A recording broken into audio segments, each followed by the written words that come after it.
Welcome to Verbal Pick Radio, where we give you a verbal image of life, and we are everyday people. Donald Trump has won the presidency of the United States of America. 55% of white women voted for Trump. 16% blacks voted for Trump. But the overwhelming majority of whites voted for Trump. Now, pre-Trump election, I was hearing my fellow quote-unquote African-Americans who was telling me that the changes and strides that America has made in the future, in its present time, regarding race. And I'm listening, and I'm getting hit from both sides, man and woman. They were pointing out things of the number of interracial marriages is up. That blacks are having white friends now. During the protest, whenever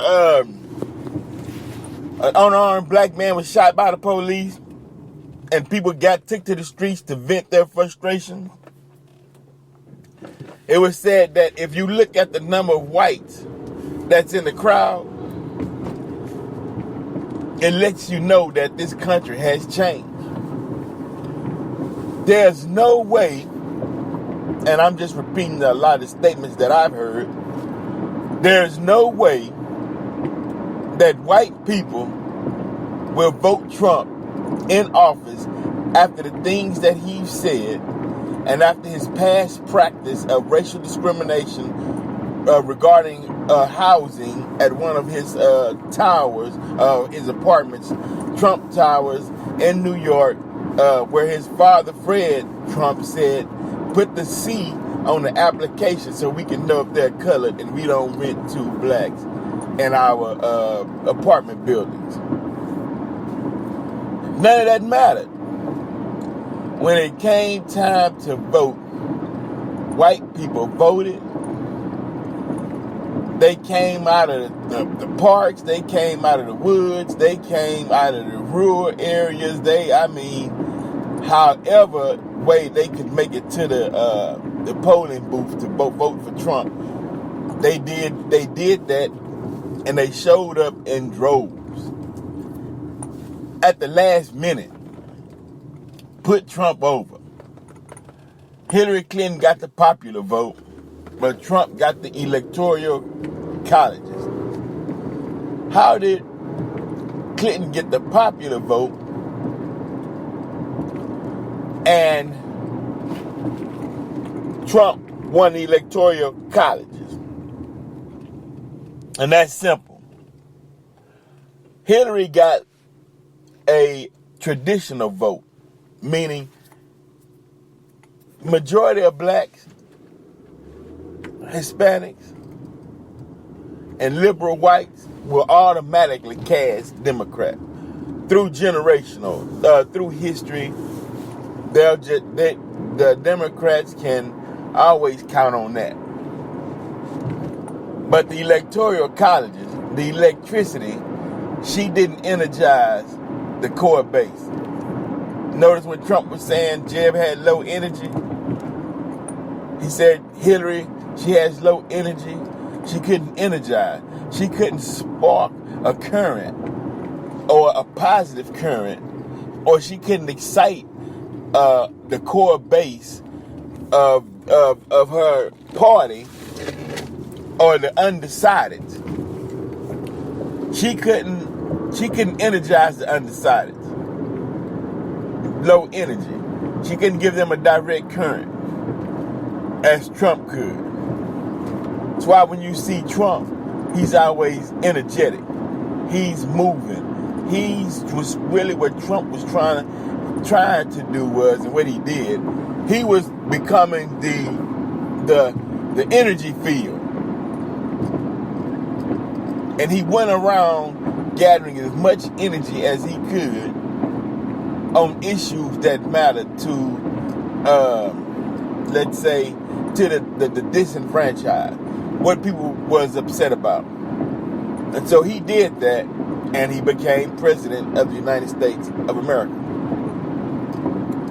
Now, what happened? What's post Trump winning the election? What's happening now?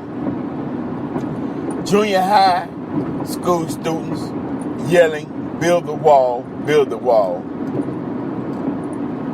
Mexican students crying because they're being taunted. You have students walking in the hall saying white power. We're going to get into what all of this is saying. We had a white gentleman in Chicago being beaten by a group, and it wasn't a crowd, a group of black youth who were obviously against the Trump's victory, said you voted for Trump, beat him up. You have riots. Police are now using bean bags and rubber bullets to disperse some riots. People getting shot. Pandemonium. Chaos is the order of the day. And they love it. The media love it. The elites love it. They feeding off that energy. They growing strong. They don't give a damn about the common man or the people who we say we're the government, because the people are so split up. They're so divided. They are caught in their phobia that was placed upon them by the media, and the media is only putting out what their bosses are telling them to put out, and they're shaping the narrative to get these kind of results. And they know that the average person in America, average American, will fall for what's put on television. You have these crisis actors out there performing in real time at real places and locations, as Tariq Nasheed said, to get that energy, to get that live facial expression of a person who doesn't know that the person next to him is a crisis actor, and so the reaction that they give is genuine. You might have a crisis actor go in front of a large crowd and just start yelling, and they got a gun, they trying to, the natural reaction of a person that hears that is, and they get that on film and it seems real. The games that people play, like Frankie Beverly and May said, too many games that people play. But they know what they're doing.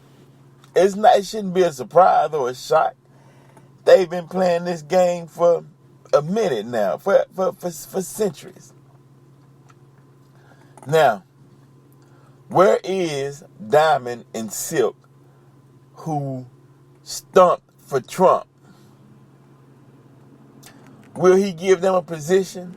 Will they be the liaisons for black relations, or will they host a class on diversity training? Diamond and Silk. I believe Tyson was for Trump. 16% of blacks were for Trump. So that means Trump has an obligation to 16% of the blacks who voted for Trump. And I want to see, and I hope, but the thing that we can hang our hat upon and we can hope for is the fact that those 16%, out of that 16%, let's say half, let's say 8% is conscious. Out of that 8% is conscious. let's say 5% are considered to be intellectuals. And let's say these intellectuals will bird dog Donald Trump's trail. They would dog his trail, that 5% out of that 16% that voted for Trump will bird dog his trail to let him know you got 16% of the black vote. You have to do something for black people. 16% chose you into office, and another, let's say, another 10 to 20% didn't vote at all, which allowed the victory of Donald Trump. So we'll add 10, let's say 26, we'll go even 30. We'll say 30% of the black population helped Trump get into office, and now he has a responsibility to throw them a bone, to throw them, to throw black people, or to show black people that you appreciated their vote and the help of putting you into the White House. We want to see what's coming, because in all truthfulness, it's a rocky start. But he did say two good things so far. If you're a child living at home beyond 18, I think it's 21 up or up to 24. I'm not sure, but I know it's an extended period of health care coverage that you can ride on your parents' coverage past 18, living at home. It's pretty good. And he made another comment about the health care. Oh, if you have a pre-existing condition, you can be covered. Okay. Those all are beneficial. He said it will increase costs. But what's cost compared to the health of a human life? It's not like it's going to go up. He said it would lower from where it's at. But it would be something that should be affordable, in so many words. So it's very interesting to sit back and see where all of this pandemonium will take us. And I'm saying within the next 3 months. Because you have a lot of whites who have a chip on their shoulders who's saying things such as white power and telling blacks to go back home or go back to Africa, and whites still don't have a clue on this when they say go back to Africa. White people, you are not native to America. You cannot tell any race to go back where they came from when you are a foreigner yourselves. Stop saying that. You are not Native Americans. Even the palest of the Native Americans who put the garb on and have the opal rings and the quartz and the blue stone, you're not Native Americans. You might got only 5% Native American blood in you. And that's from when they raped some of the Native American women and had children, but that blood is thinned out. The real Native Americans was not pale. They were dark red. Dark red, like a black cherry. Those were the original Native Americans. Stop trying to relegate somebody to a place that you're not the originators of the place that you walk upon. I mean, it sounds ludicrous. It sounds insane to hear someone who's a foreigner tells another person who was brought here that you should go back to where you came from. They say, well, hey, you should go back to where you came from. You're not native here. So it's getting interesting to see all these dynamics play out. People are heated. Temperatures are flaring. What's next on the agenda in America as we turn this dramatic page and ongoing into this next 3 months? It's going to be interesting. This is Verbal Pick Radio. We'll be live again Wednesday, 7 p.m. from 7 to 9 p.m. at the Island Spice Grill, Caribbean food. We're going to be discussing and talking with a therapist on post-traumatic slave disorder. If anybody out there, mark the calendar, come out, be a part of a historic event, because we're going to solve these, let's say, mental and spiritual issues that plagued us for generations coming up out of slavery, to where it was that slave mind of what they experienced was passed down, and they was passing down a system under duress, and they passed it down from generation to generation. And we need to break that, because they had to be a certain way for a certain reason, because they was under a certain condition. But since that condition, we're not under that physical condition, and we're not under that emotional strain, because knowledge has came forth. The Nation of Islam is here. Master Farad Muhammad came. Honorable Elijah Muhammad. You got so many scholars out there now. For instance, Chris Wilson. You got Phil Valentine. You got scholars that's teaching, that's out there. So that narrative of we don't know can't stand today, because it's out there for us to know. So make sure you all come out and check us out. The interview we did last week with Sister Angie, we'll get that up for you. Verbal Pick Radio. Go to cdbaby.com/COLBLAC. Get some of the music dedicated to the soundtrack for this show.